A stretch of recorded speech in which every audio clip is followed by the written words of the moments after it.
Hello students, Navodaya में आप लोग का स्वागत है। आज के इस वीडियो लेक्चर में हम लोग पढ़ने जा रहे हैं लघुत्तम समापवर्त और महत्तम समापवर्तक, जिसे इंग्लिश में एलसीएम एंड एचसीएफ कहते हैं। एलसीएम का फुल फॉर्म होता है लोवेस्ट कॉमन मल्टीपल्स और एचसीएफ का फुल फॉर्म होता है हाईएस्ट कॉमन फैक्टर। स्टूडेंट्स, इस टॉपिक को हम लोग पूरे बेसिक से पढ़ेंगे और प्रत्येक टॉपिक को कॉन्सेप्ट वाइज समझने की कोशिश करेंगे। और अगर इसके बाद भी आपको कोई डाउट रह जाता है या फिर कोई टॉपिक समझ में ना आए तो नीचे आप कमेंट कर दीजिएगा या फिर दिए गए व्हाट्सएप नंबर पे आप कभी भी मुझे मैसेज कर सकते हैं। मैं आपको इंस्टेंट रिप्लाई दे दूंगा और अगर ज़रूरत पड़ी तो मैं आपको कॉल करके पर्सनली समझा दूंगा। तो चलिए स्टूडेंट, स्टार्ट करते हैं एलसीएम एंड एचसीएफ, जिसका सबसे पहला टॉपिक है लघुत्तम समापवर्त्य या फिर लोएस्ट कॉमन मल्टीपल, जिसे शॉर्ट में एलसीएम कहते हैं। तो स्टूडेंट्स, दो या दो से अधिक संख्याओं का लघुत्तम समापवर्त्य वह छोटी से छोटी संख्या है जो दी हुई प्रत्येक संख्या का गुणज या फिर गुणांक या मल्टीपल हो। या आसान शब्दों में कहें तो किसी दो या दो से अधिक संख्याओं का लघुत्तम समापवर्त्य वह छोटी से छोटी संख्या है जो दी हुई प्रत्येक संख्या से पूरी तरह विभाजित हो जाए। ये मैं आपको एक एग्जांपल से समझा रहा हूँ। मान लीजिए कि आपको से पूछ दिया गया कि 3 और 4 का लसन निकाले, जिसे एलसीएम कहते हैं, एलसीएम निकाले। तो आपको क्या फाइंड आउट करना है कि ऐसी सबसे छोटी संख्या कौन है जो 3 और 4 दोनों से पूरी तरह विभाजित हो जाए। तो आपको वो लसन निकालने पे आंसर होगा 12। 12 में 3 से पूरी तरह भाग लग जाएगा और 4 से भी पूरी तरह भाग लग जाएगा। अब ये 12 कैसे आया वो निकालने का हम तरीका सीखेंगे और हम इसमें दो तरीका सीखेंगे, एक भाग विधि के द्वारा और एक गुणनखंड विधि के द्वारा। तो आइए देखते हैं सबसे पहले भाग विधि के द्वारा एलसीएम कैसे निकालते हैं। स्टूडेंट्स, 3 और 4 से समझने में आपको थोड़ी सी दिक्कत हो सकती थी, इसलिए हमने दो बड़े नंबर्स ले लिए हैं 12 और 16। 3 और 4 का भी अगर आप ये सीख जाते हैं तो 3 और 4 का भी इससे आसानी से निकाल सकते हैं, लेकिन अगर 3 और 4 का सीखते तो हो सकता है कि बड़े नंबर में आपको थोड़ी सी परेशानी हो, इसलिए हमने बड़ा नंबर ही ले लिया है पहले। तो पहले देखेंगे कि भाग विधि द्वारा लसा कैसे निकालते हैं। तो सबसे पहले क्या करेंगे कि जो हमें नंबर दिया गया है उसे यहाँ पे लिख देंगे। ठीक, अब देखेंगे कि ये जो नंबर दिया हुआ है तो ऐसी कौन सी सबसे छोटी संख्या है जिनसे इन दोनों में भाग लग जाएगा पूरी तरह। तो सबसे पहले 2 से लगाएंगे, 2 से दोनों में लग जाएगा, कितना बार में लगेगा, 6 बार में, और यहाँ पे 8 बार में। अब फिर देखेंगे कि कौन सी छोटी संख्या है जिससे इस दोनों में भाग लग जाएगा। तो 2 से लग जाएगा, कितना बार में लग जाएगा भाग, 3 बार में, और यहाँ पे 4 बार में। अब फिर देखेंगे कि अब कौन सी छोटी संख्या है जिससे भाग लग जाएगा। तो इसमें 3 से भाग लगेगा और इसमें 2 से लगेगा, तो 2 से भी लग सकता है, तो 2 से लगा देंगे 3, और ये 2 बार में लग जाएगा। 3 में नहीं लगेगा तो जिसमें भाग नहीं लगेगा उसको वैसे ही नीचे लिख देंगे, और जिसमें लग जाएगा उसको भाग देकर जो हमारा रिजल्ट आएगा उसे लिख देंगे। यहाँ पे 3 से लग जाएगा भाग और यहाँ पे 2 से, मतलब अभी सबसे छोटा संख्या कौन है जिससे भाग लग सकता है, 2 से। तो 2 से एक और भाग लगाएंगे, 3 और 1।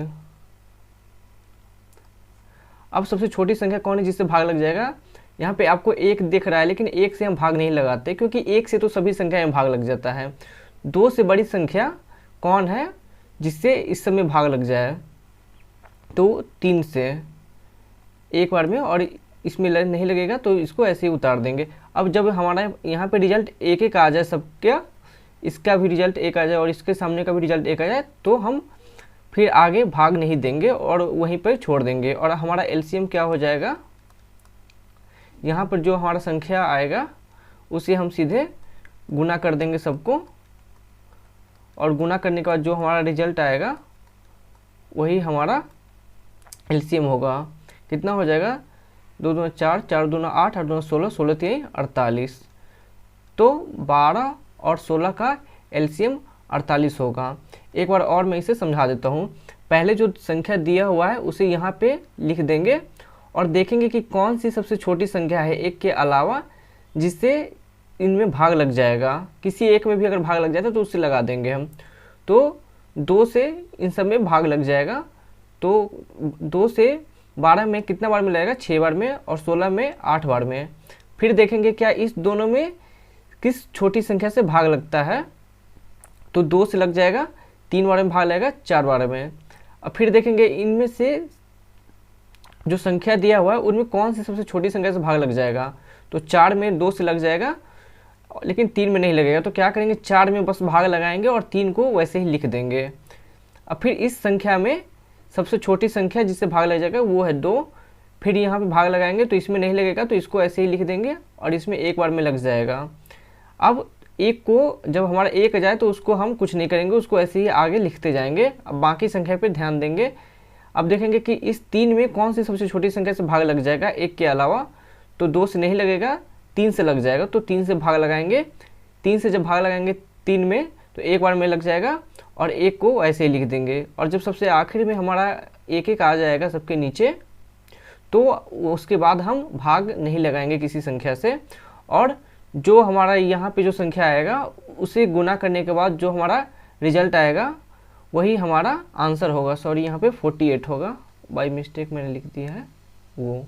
अब जो दूसरा विधि है वो देखते हैं गुणनखंड विधि द्वारा। सबसे पहले हमें जो नंबर दिया हुआ है उसका हम अभाज्य गुणनखंड निकाल लेंगे।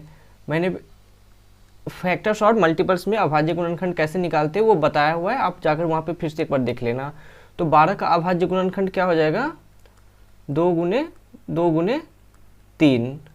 और 16 का अभाज्य गुणनखंड क्या हो जाएगा, 2 गुने 2 गुने 2 गुने 2। अब जितनी भी संख्या हमें दिया हुआ है जिनका लसन निकालना है, सबसे पहले उनका अभाज्य गुणनखंड निकाल ले और फिर देखेंगे कि किस संख्या का सबसे बड़ा खंड है। सबसे बड़ा खंड मतलब जैसे मैं 2 का सबसे बड़ा खंड देखूं तो यहाँ पे 2 आता है, 1 और 2। 2 संख्या का मतलब अंक 2 का 2 है यहाँ पे खंड, और यहाँ पे अंक 2 का खंड कितना है, 4। तो बड़ा खंड कौन सा है, 4। तो इसको लिख देंगे ऐसे ही। और उसके बाद देखेंगे 3 का खंड कितना है, यहाँ पे 1, और यहाँ पे 3 का खंड कितना है, 0। मतलब नहीं है तो हम उसे 0 मान लेंगे। तो बड़ा खंड कौन सा है, यहाँ पे 3। तो उसको ऐसे ही गुना कर देंगे और उसके बाद जो हमारा आंसर आएगा वही हमारा एलसीएम होगा। एक बार फिर से समझते हैं। जो भी संख्या दिया हुआ है उसका सबसे पहले अभाज्य गुणनखंड निकाल लीजिए। अगर आपको अभाज्य गुणनखंड नहीं आता है तो कॉमन फैक्टर्स, जो मैंने फैक्टर्स और मल्टीपल वाला जो पिछला चैप्टर था उसमें बताया हुआ है, आप वहाँ से देखकर समझ लीजिए कि कैसे निकालते हैं अभाज्य गुणनखंड। और उसके बाद जब सभी संख्या का अभाज्य गुणनखंड निकाल लेंगे तो प्रत्येक संख्या का सबसे बड़ा खंड खोजेंगे। जैसे सबसे पहला संख्या आया 2, तो 2 का सबसे बड़ा खंड कौन है, यहाँ पे खंड कितना हो गया, 2, और यहाँ पे खंड का संख्या कितना हो गया, 4। तो यहाँ पे 2 के खंड का संख्या हो गया 2 और यहाँ पे 2 के खंड का संख्या हो गया 4।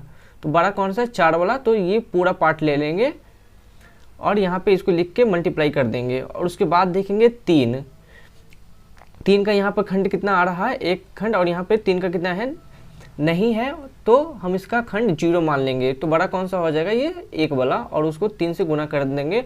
और उसके बाद जो हमारा आंसर होगा वही हमारा एलसीएम हो जाएगा।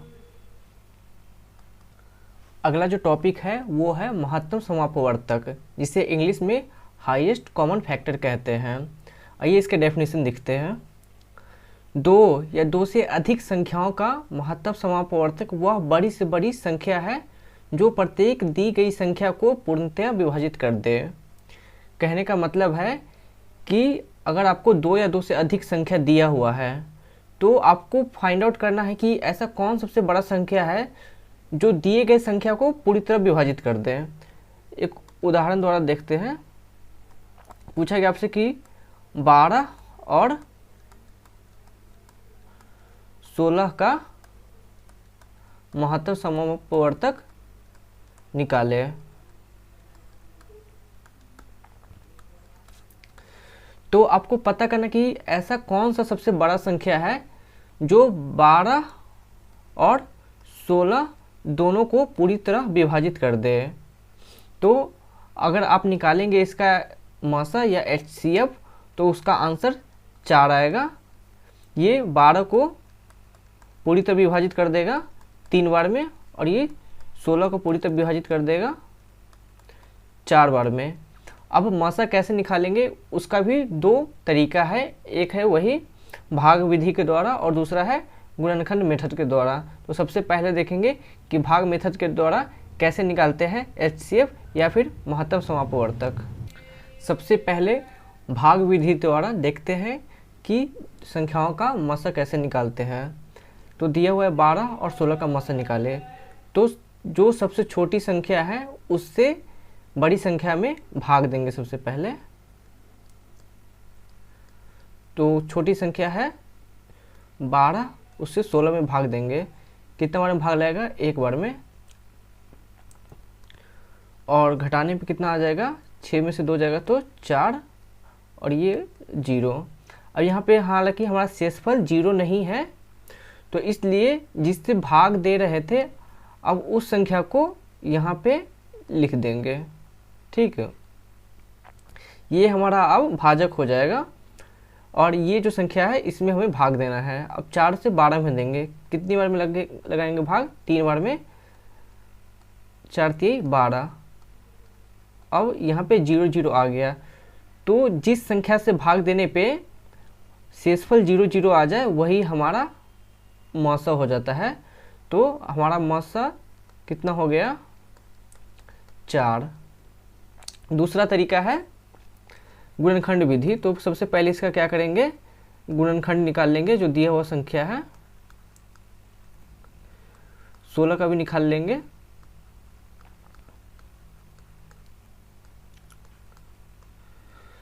हमने 12 का गुणनखंड निकाल लिया और 16 का भी। अब जो गुणनखंड दिया हुआ उसमें देख लेंगे कि कौन कौन से गुणनखंड कॉमन है। तो पहला कॉमन गुणनखंड ये हो गया, दूसरा ये हो गया, बाकी अब कोई कॉमन नहीं है। तो जो कॉमन गुणनखंड है उनको गुना कर देंगे और जो हमारा आंसर होगा वही हो जाएगा हमारा LCM या फिर मासा। सबसे पहले देख लेते हैं एक बार भाग विधि द्वारा। और सबसे पहले जो छोटी संख्या दिया हुआ है उससे बड़ी संख्या में भाग देंगे। भाग देने के बाद अगर 0 0 आ गया तो यही संख्या मासा हो जाएगा। अगर शेषफल हमारा 0 0 नहीं आया, कोई और संख्या आ गया, तो जो शेषफल होगा वो हमारा भाजक बन जाएगा और फिर जो पहले भाजक था वो हमारा उसमें हम भाग देंगे। और उसके बाद भाग देने के बाद अगर फिर 0 0 आ गया तो यही संख्या भाजक हमारा मासा हो जाएगा। फिर गुणनखंड विधि में देख लेते हैं। जो संख्या हमें दिया हुआ है सबसे पहले उनका हम अभाज्य गुणनखंड निकाल लेंगे और देख लेंगे कि कौन कौन सा संख्या कॉमन है दोनों गुणनखंड में, और उन संख्याओं को निकाल के गुना करने के बाद जो हमारा आंसर होगा वही हमारा ये हमारा HCF हो जाएगा या फिर मासा हो जाएगा। तो हमने देख लिया कि लघुत्तम कैसे निकालते हैं, महत्तम कैसे निकालते हैं। अब कुछ महत्तम समापवर्तक के प्रॉपर्टीज़ है या फिर फीचर्स कह सकते हैं आप उन्हें, हम उन्हें एक एक कर समझ लेते हैं। उसके बाद कुछ फॉर्मूला है वो करेंगे और उस पर कुछ क्वेश्चन भी कर लेंगे। अब एक एक कर महत्तम समापवर्तक की कुछ विशेषताएं देख लेते हैं। सबसे पहली विशेषता है कि 2 या 2 संख्याओं का मासा उनसे बड़ा नहीं हो सकता। हमने पिछले एग्जाम्पल में देखा 12 और 16 का मासा 4 होता है। कहने का मतलब है कि जब भी हम किसी 2 संख्या या 2 से अधिक संख्याओं का मासा निकालेंगे तो जो मासा होगा हमारा वो दिए हुए संख्या से छोटा होगा। यहाँ पे मासा क्या है? 4। 4 12 से भी छोटा है और 16 से भी छोटा है। तो किसी भी 2 या 2 से अधिक संख्याओं का मासा दिए हुए संख्याओं से छोटा होता है। जैसे यहाँ पे 4 12 से भी छोटा है और 4 16 से भी छोटा है। दूसरा जो विशेषता है वो असभाज्य संख्या का मासा 1 होता है। तो असभाज्य संख्या क्या होता है कि ऐसी 2 संख्याएं जिनका जो कॉमन फैक्टर्स बस एक हो, मतलब उन दोनों में जो फैक्टर्स होंगे उनके गुणनखंड बस एक उसमें कॉमन हो। जैसे यहाँ पे 8 और 9 का मासा 1 होगा। कैसे, यहाँ पे देखते हैं 8 का सारे फैक्टर्स निकाल लेंगे, 1 2 4 और 8। उसी तरह 9 का जो फैक्टर्स होगा वो होगा 9 9 3 और 1। इन दोनों में जो कॉमन है वो क्या है, वो सिर्फ 1 है। तो जिन दो संख्याओं में कॉमन फैक्टर बस 1 हो उन संख्याओं का मासा 1 होता है, या फिर उन्हें असहभाज्य संख्या कहते हैं। इसलिए असहभाज्य संख्या का मासा 1 होता है। तीसरी विशेषता है, दी गई संख्या में यदि एक संख्या दूसरी संख्या का गुणनखंड हो तो छोटी संख्या स्वयं मासा हो जाती है। एक एग्जांपल ले लेते हैं कि 2 और 4 का मासा।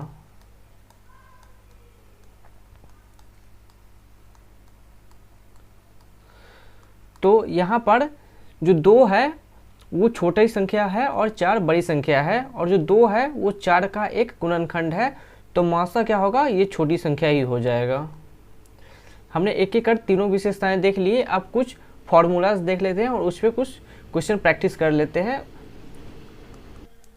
पहला जो सूत्र है या फिर फॉर्मूला वो है कि दो संख्याओं का गुणनफल बराबर लसा गुने मासा। आपको कोई दो संख्या होगा, उन्हें गुना करने के बाद जो संख्या होगी वो लसा और मासा के गुना करने के बराबर ही होगा। एक उदाहरण के द्वारा इसे समझने की कोशिश करते हैं। मान लीजिए कि आपको दिया हुआ है क्वेश्चन जिसमें पहला संख्या 24 है और दूसरा संख्या 18 है और उनका लसा दिया हुआ है 72। तो इन संख्याओं को पहले पॉइंट आउट कर लीजिए, पहली संख्या, दूसरी संख्या और लसा हो गया 72। तो मासा क्या होगा, तो कुछ नहीं करना है, बस जो ये संख्या या फिर डाटा दिया हुआ है आपको उनको इन संख्या मतलब इस फॉर्मूला में डाल दे, आपको आंसर आ जाएगा। दो संख्याओं का गुणनफल, तो पहली संख्या क्या है 24 और दूसरी संख्या क्या है 18, तो इनका गुणनफल ये हो गया। अब ये इक्वल टू का साइन है और लसा कितना दिया हुआ है 72 और मासा हमें निकालना है। तो मासा निकालने के लिए क्या करेंगे, इसको अब इस साइड ले आएंगे तो ये नीचे में आ जाएगा 72। कितना हो जाएगा 24 गुने 18 बटे 72। 18 से कट जाएगा ये 4 बार में और ये 24 4 से कट जाएगा 6 बार में, तो हमारा मासा कितना हो जाएगा 6। तो आपको इसमें से होगा कि आपको दो संख्या दिया हुआ हो और हो सकता है लसा दिया हो तो मासा निकाल लीजिए, मासा दिया हो तो लसा निकाल लीजिए, या फिर हो सकता है लसा और मासा दोनों दिया हो और कोई एक संख्या दिया गया हो तो आप दूसरी संख्या आप इस फॉर्मूले से निकाल सकते हैं। आप ऊपर दी गई संख्या को इस तरह भी लिख सकते हैं, जो दो संख्याओं का गुणनफल है तो वो क्या होगा पहली संख्या गुने दूसरी संख्या, और फिर जो हमारा ये पोर्शन है ये भाग है उसको वैसे ही लिख देंगे। तो आप तो ये या तो पहले फॉर्मूला को इस तरह लिखिए या फिर इस तरह लिखिए। और यहाँ पे खास बात होगा आपको इस 4 में से कितनी वैल्यू है टोटल 1 2 3 4, तो 4 वैल्यू है यहाँ पे। इनमें से कोई 3 वैल्यू दिया होगा आपको और कोई पूछ लेगा कि चौथी वैल्यू क्या है। हो सकता है पहली संख्या दी हुई दूसरी संख्या दी हुई हो और लसा दिया हो और पूछ दिया जाए मासा क्या होगा, या हो सकता है पहली संख्या दी हो दूसरी संख्या दी हो मासा दिया होगा और लसा पूछ लेगा। हो सकता है मासा दिया हो लसा दिया हो दूसरी संख्या दी हुई हो पहली संख्या पूछ ले। हो सकता है लसा दिया हो मासा दिया हो पहली संख्या दी हुई हो और दूसरी संख्या पूछ ले। तो कोई भी हो सकता है, आप ये फॉर्मूला बस याद कर लेना, आपके सारे प्रॉब्लम लसा मासा और पहली संख्या और दूसरी संख्या के सॉल्व हो जाएंगे। अगला जो फॉर्मूला है वो है भिन्न का लसा। तो अगर भिन्न का लसा दिया हुआ, भिन्न क्या होता है कुछ पी बाई क्यू के रूप में हो सकता है, जैसे 4/5 दे दिया 3/6 दे दिया। तो बस ध्यान देना आपको कि क्यू का वैल्यू 0 ना हो, मतलब 1/0 आप नहीं लिख सकते, 2/0 नहीं लिख सकते, मतलब 0 हर के रूप में 0 आप नहीं लिख सकते हैं। तो दूसरा फॉर्मूला है भिन्न का लसा। भिन्न का लसा क्या होता है अंशों का लसा, जो अंश है जिसे हम इंग्लिश में न्यूमरेटर कहते हैं उनका आप एलसीएम निकाल लीजिए, और जो हर है जिसे हम इंग्लिश में डिनोमिनेटर कहते हैं आप उनका मासा निकाल लीजिए, और जो न्यूमरेटर में अंशों का लसा आएगा उसे हरों के मासा से भाग दे दीजिए। उसके बाद जो आंसर आएगा वही आपका भिन्न का लसा होगा। एक उदाहरण द्वारा समझते हैं। 18/25, 24/125 और 30/145 का लसा क्या होगा। और ये कुछ ऑप्शन दिए हैं। तो सबसे पहले क्या करेंगे, जो हमारे न्यूमरेटर है, अंश है, उसका लसा निकालेंगे। तो लसा निकालने की विधि हमने सीखी थी थोड़ी देर पहले। क्या करेंगे, सबसे पहले जो सबसे छोटा संख्या इसमें से भाग लग जाएगा वो 2 से लग जाएगा 9 बार में, यहाँ 12 बार में और यहाँ 15 बार में। सबसे छोटी संख्या जो भाग लग जाएंगे इन सब में 2 से अभी लग सकता है 9, 6 और ये 15। 2 से 1, यहाँ पे 2 से 1 बार फिर लग जाएगा भाग, ये 9 ही बचेगा, ये 3 और ये 15। अब 2 से भाग नहीं लगेगा तो अब 3 से देंगे, 3 से लग जाएगा 3 बार में, ये 1 बार में और ये 5 बार में। 3 से फिर लग जाएगा 1 बार में और ये 1 ही रह जाएगा, ये 5। और अब 5 से लग जाएगा 1 बार में। अब ये सब 1-1 आ गया, तो अब आगे हम भाग नहीं देंगे और ये जो है इन सबको हम गुना कर देंगे। तो गुना करने के बाद कितना आ रहा है, 2 गुने 2 गुने 2 गुने 3 गुने 3 गुने 5, कितना हो गया, 2 दूना 4, 4 दूना 8, 8 3 24, 24 3 72, 72 पंचे 360। ये हमारा लसा हो गया। ठीक, अब दिया हुआ है हर का मासा। तो हर का मासा आप निकाल लेते हैं। 25 और 125 का निकालते हैं सबसे पहले। 5 बार में लग जाएगा 125, घटाएंगे तो 0 0 0। अब ये जो 25 हुआ, अब उससे और 145 में का मासा निकालेंगे। 25 से 145, 5 बार में देंगे भाग, 125 आंसर बचेगा। यहाँ पे शेषफल हमारा 0 नहीं है, तो अब इससे 25 में भाग देंगे, 1 बार में लग जाएगा 0.5। फिर हमारा भागफल 0 नहीं आया, मतलब शेषफल 0 नहीं आया, तो फिर अब 5 शेषफल से इस भाजक में भाग देंगे, 4 बार में लग जाएगा 20 0 0। अब हमारा शेषफल 0 आ गया, मतलब हमारा मासा कितना आ गया, हरों का मासा 5 आ गया और लसा कितना है 360। तो हरों का लसा 360 और हरों का मासा 5। जब इसमें भाग देंगे तो ये आ जाएगा 72। तो ये हमारा आंसर हो जाएगा। अगला जो फॉर्मूला है वो है भिन्न का मासा। इससे पहले क्या था, भिन्न का लसा, और ये है भिन्न का मासा। तो भिन्न का मासा कैसे निकालते हैं, अंशों का मासा, अंश जिसे न्यूमरेटर कहते हैं, तो अंश का मासा निकाल लेंगे और उसके बाद जो हर का लसा होगा उससे हम भाग दे देंगे और उसके बाद जो हमारा रिजल्ट आएगा वही भिन्न का मासा हो जाएगा। तो स्टूडेंट्स, आज का ये चैप्टर यहीं तक है। अगर आपको कोई डाउट हो तो नीचे मुझे कमेंट कर दीजिएगा या फिर दिए गए व्हाट्सएप नंबर पे आप मुझे कभी भी मैसेज कर सकते हैं, मैं आपको पर्सनली समझा दूंगा। और प्लीज़ अगर आपको ये वीडियो पसंद आया हो तो इसे लाइक कीजिए, चैनल को सब्सक्राइब कीजिए और अपने दोस्तों के साथ इसे शेयर जरूर कीजिए। और अगर आपको नवोदय, सैनिक या सिमुलतला या फिर किसी और तरह के कॉम्पिटिटिव एग्जाम की तैयारी करनी हो तो आप नीचे एक ऐप का लिंक दिया गया है, उसे डाउनलोड कर ले और आपको वहाँ पे live classes plus free content, जितने भी पढ़ाई के ई बुक्स वगैरह होंगे या फिर नोट्स वगैरह आपको फ्री ऑफ कॉस्ट दिया जाएगा। Thank you.